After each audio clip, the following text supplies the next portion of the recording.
开始变得有趣，都陨落了。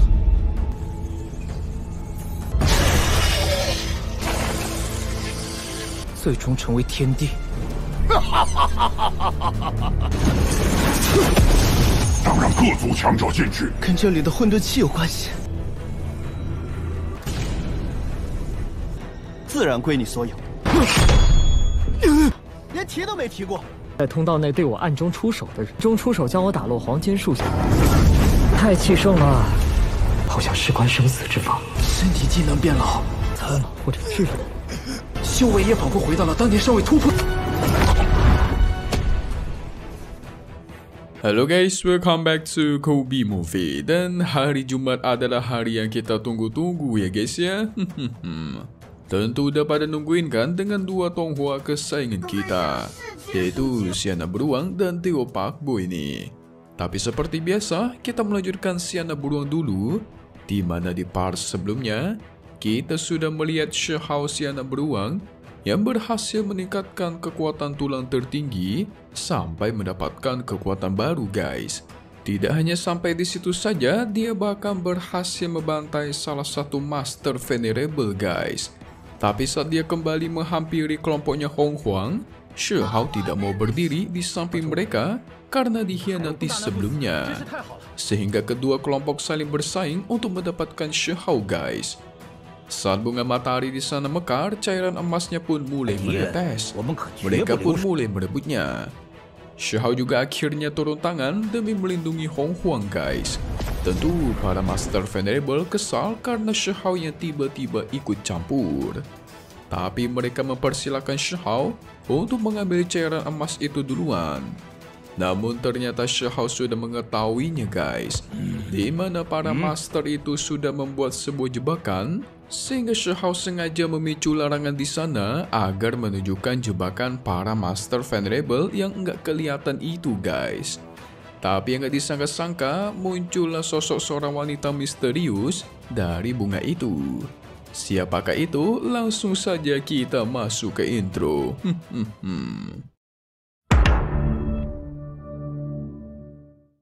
Kemunculan dari wanita misterius itu juga membuat mereka semua tertegun. Cao Qi mengatakan pasti masih ada tetesan cairan emas dari bunga itu.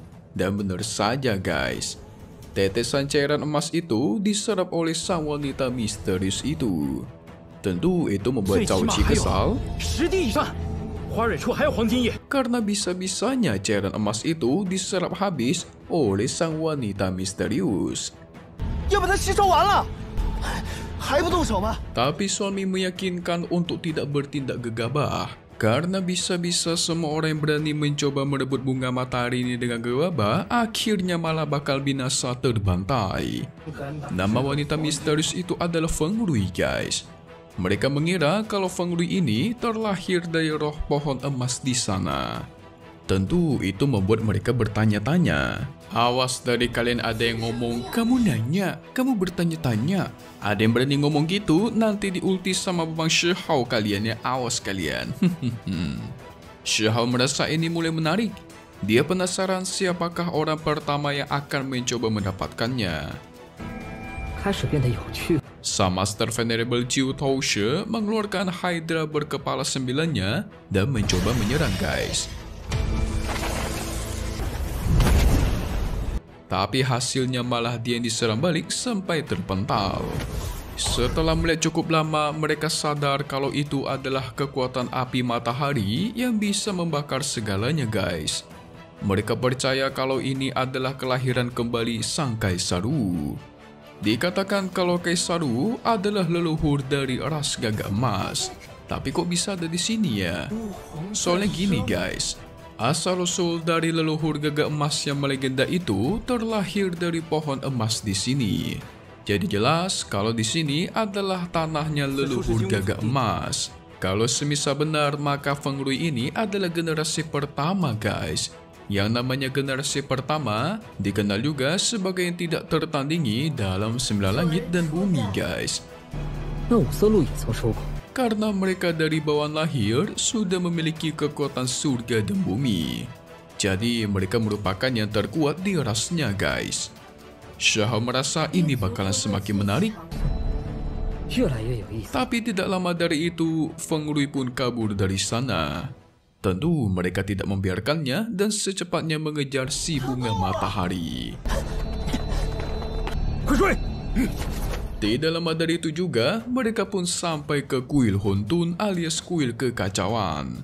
Mereka semua bingung kenapa si bunga matahari yang datang ke sini tanpa ada kejelasan. 混沌古殿， 这殿堂是 Dikatakan kalau ini adalah reruntuhan kuno yang mengandung banyak sekali harta kuno, guys. Terutama dirumorkan memiliki yang namanya kitab suci tidak tertandingi. Wow. Itu membuat Master Venerable begitu senang. Tapi mereka tetap tidak boleh lengah. 但也不可大意。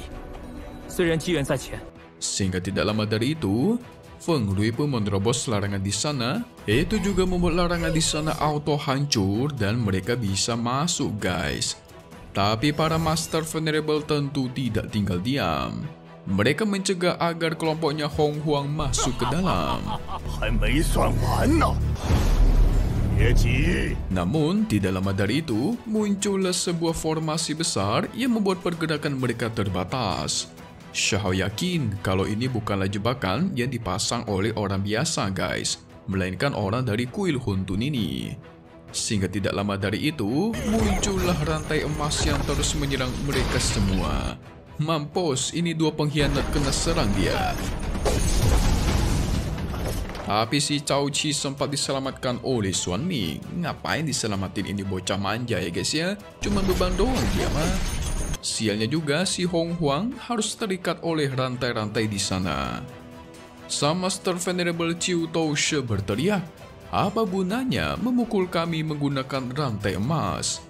Karena kau sudah datang, maka muncullah di hadapan kami." Tapi Chiu Toushe sempat meminta maaf atas tindakan sebelumnya, guys. Tapi Chiu Toushe yakin pohon emas itu terlahir di dunia ini, maka kekuatannya juga harus menjadi milik dunia ini, guys. Namun tetap saja ini adalah milik leluhur gagak emas. Jadi mereka tidak bisa seenaknya 的 masuk 东 ke 西 dalam. 也都是我族的，这里是我族先祖的栖居地。 当让各族强者进去。你金乌族还想把 Yang ternyata ini adalah ulah dari orang-orang ras gagak emas, guys. Mereka bahkan mengancam, berani mengacau di tanah leluhur gagak emas kami, kalian cari mati. 还敢再次狂吠！ Tapi tentu mereka para Master Venerable enggak terima. Chiu Toushe juga mengatakan, jangan kira jebakan formasi yang kalian buat itu bisa menjebakku. Dia menyuruh agar orang yang membuat formasi ini muncul langsung di hadapannya. Malah ditantang dia. Chiu Toushe juga meyakinkan cepat atau lambat larangan di sana itu bakal mereka pecahkan. Dan saat itu, pasti kalian ras gagak emas nggak bisa ngapa-ngapain. Para Master Venerable itu juga dengan pintar mengajak orang-orang dari ras gagak emas bekerja sama dan menghancurkan orang-orang yang menghalangi mereka, guys. Contohnya kelompok Hong Huang ini dan Xiahao. Tentu itu membuat kelompok Hong Huang auto putus asa. Xuan Ming secepatnya memohon kepada Xiahao dan berjanji nggak bakal melanggar janji mereka, 此前对你的 guys. 允诺，我求你再次出手助我们。 Sehingga Xiahao tanpa basa-basi menyelamatkan mereka dengan cara menghancurkan rantai mereka satu persatu. Kali ini dia nggak main-main, guys. Dia langsung membuat sebuah lubang besar dari formasi larangan di sana dan kabur bersama mereka masuk ke dalam kuil. 以为你们能逃得掉吗？ 而去，诸位。 Sementara di dalam ada si Feng Rui yang sedang bersiap, guys. Mereka semua yang mencoba mendekat malah semakin lama semakin kesakitan seperti tubuhnya disayat oleh pisau dan mulai sesak nafas. Apa mungkin si Feng Rui ini ada hubungannya dengan kuil Huntun ya? Tapi tidak disangka-sangka, di sana ada dua kitab suci tertinggi, guys. 肯定是无上经书，自发大导神医。 Xiahao meyakinkan pasti ada sebuah larangan di sana dan gak boleh asal menerobos. Tapi si Choyun sialan dengan nada ketus mengatakan, bukannya kau memiliki tubuh emas abadi ya? Kau kan sangat kuat. Kenapa kau tidak mencoba melihatnya sendiri saja?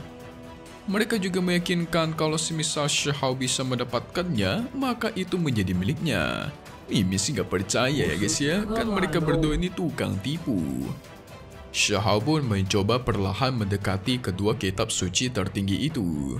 Tapi dia sadar mereka ingin menyerang Shihao sehingga tuar. Shihao langsung mengancam Chou Yun dengan mengatakan, "Apakah kau pikir aku tidak berani membantaimu?" Tapi si Xuan Ming malah membelanya dengan mengatakan mereka sedang menghadapi kesulitan, jadi ada baiknya nggak bertarung satu sama lain. Xuan Ming juga yakin pasti ada sebuah kesalahpahaman di sini.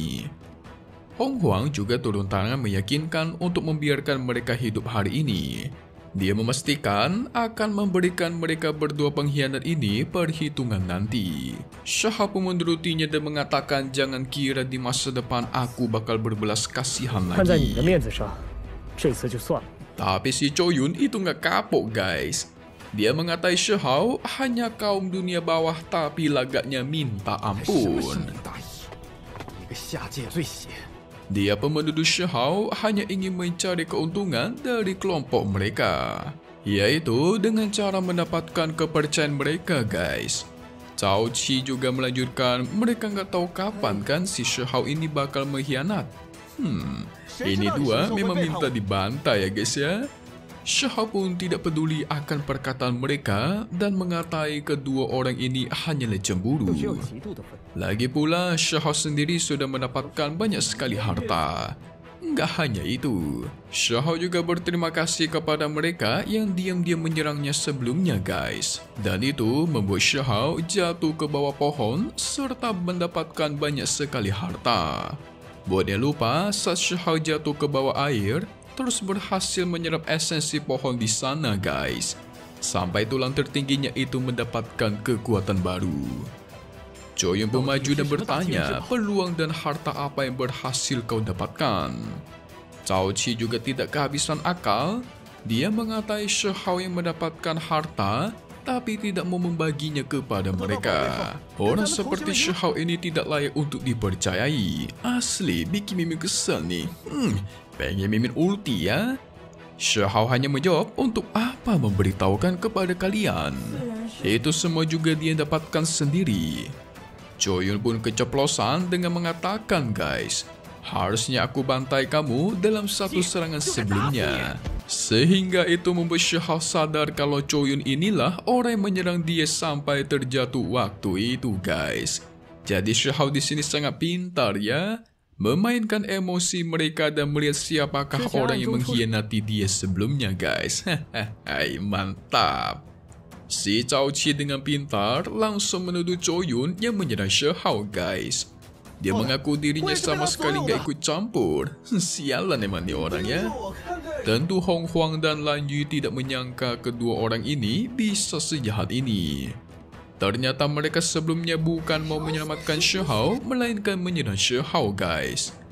Xuan Ming dengan bodohnya bersedia menerima hukuman dari Shihao atas semua perbuatan kedua pengkhianat ini.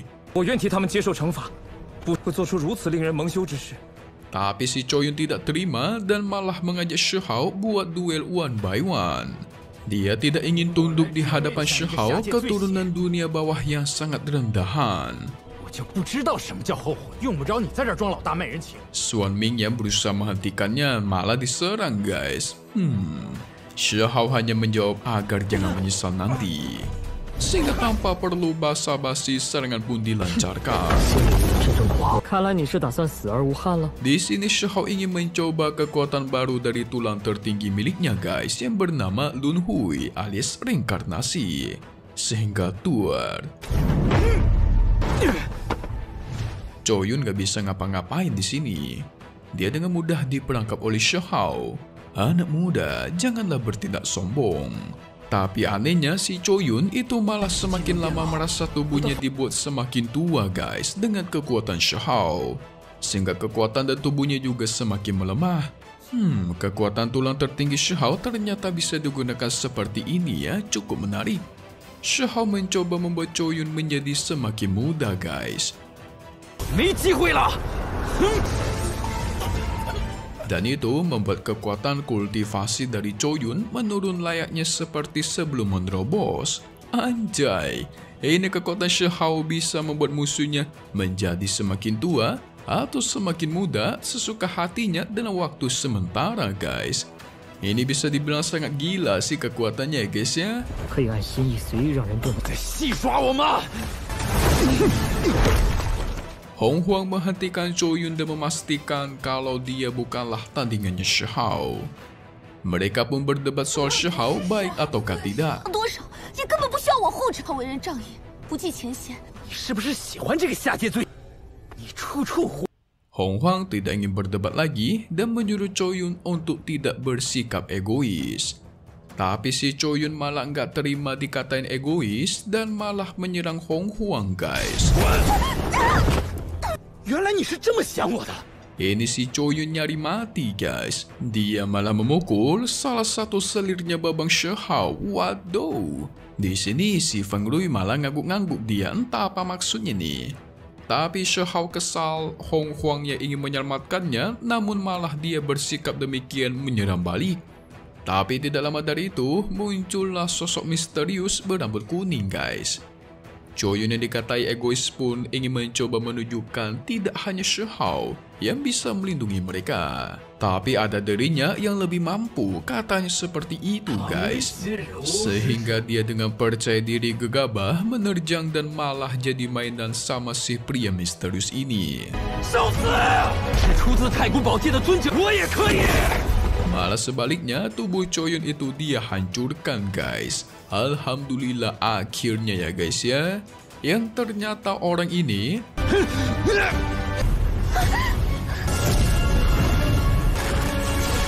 berasal dari ras gagak emas, guys. Dan sialnya, sekarang dia bekerja sama dengan para Master Venerable. Waduh. Tapi kalian jangan kemana-mana dulu dong, karena masih ada spoiler yang menantikan kita nih, guys. Langsung saja buat part 83 episode 85 One Man Shichi yang bakal rilis lagi di minggu depan nih. Ini bakal sangat seru, guys. Jadi nantinya pertarungan sengit Shihao melawan para Master Venerable itu bakal berlanjut. Sampai-sampai Shihao mengeluarkan jalur surgawi ke-10 miliknya, guys. Begitu juga dengan tulang tertingginya. Pertarungan terjadi begitu sengit sampai-sampai Shihao harus mengeluarkan seluruh kemampuannya. Biasanya kalau dia udah ngeluarin jalur surgawi ke-10 berarti musuhnya sangat kuat, guys. Nggak hanya sampai di situ, ternyata si Cao Qi itu malah berkhianat.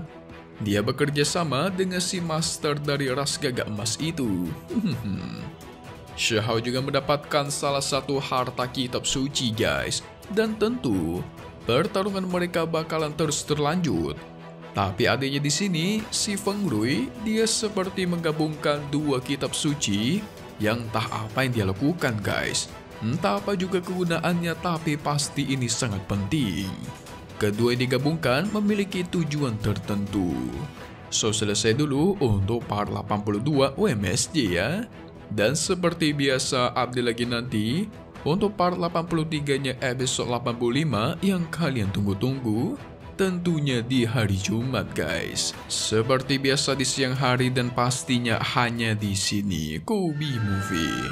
Thank you buat kalian semua udah nonton dan selalu support kedua channel Mimin, Kobe Movie dan Kobe Official. Semoga kalian semua sehat selalu ya. Di sini Mimin mohon pamit undur diri dulu. Kita bakal ketemu lagi di video-video selanjutnya. Alright then, see you guys.